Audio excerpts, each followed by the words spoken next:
In today's video, I'm going to teach you how to connect Amazon Alexa to Notion using an easy integration method through Zapier. This integration will allow you to seamlessly capture and organize your Alexa tasks directly in Notion, helping you stay on top of your to-do list efficiently. So let's get started. First, open your web browser and navigate to zapier.com.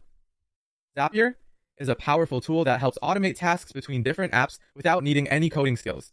If you don't have an account yet, take a moment to sign up. Otherwise, simply log in using your credentials. Once you're logged in, the next step is to create a new Zap, which is essentially a workflow connecting two apps. Look for the Create Zap button and click on it to start the process. Now, you'll need to choose Amazon Alexa as your trigger app. The trigger is an event in Alexa that will start your Zap. A common option is New Item Added to To-Do List, meaning whenever you add a new item using Alexa, it'll trigger the workflow. You'll be prompted to connect your Alexa account to ensure Zapier can recognize the triggers. Don't worry, this process is straightforward, and Zapier will guide you through the necessary steps to authorize access. Now we're halfway there. Next, it's time to set up your Action app.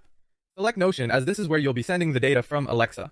For the action, you might want to choose something like Create Database Item, which will let you create a new entry in a specific Notion database. Before proceeding, you'll need to connect your Notion account. This step requires an integration token that you can find by visiting notion.so/myintegrations. Once you have your token, enter it when prompted by Zapier to link your Notion account. With Notion connected, you'll need to map the fields from Alexa to the corresponding properties in Notion. For example, you can map the task name or a specific note from Alexa to a column in your Notion database. This mapping ensures that the data is organized properly once it gets transferred. Finally, you'll reach the end of this setup journey. Zapier provides an option to test your Zap before going live. Click on Test and Publish to ensure everything is functioning as expected. Once successfully tested, you can publish your Zap and watch the automation in action. And that's all it takes to connect Amazon Alexa to Notion via Zapier. Now, every time you add a task using Alexa, it will automatically create a corresponding item in your Notion database.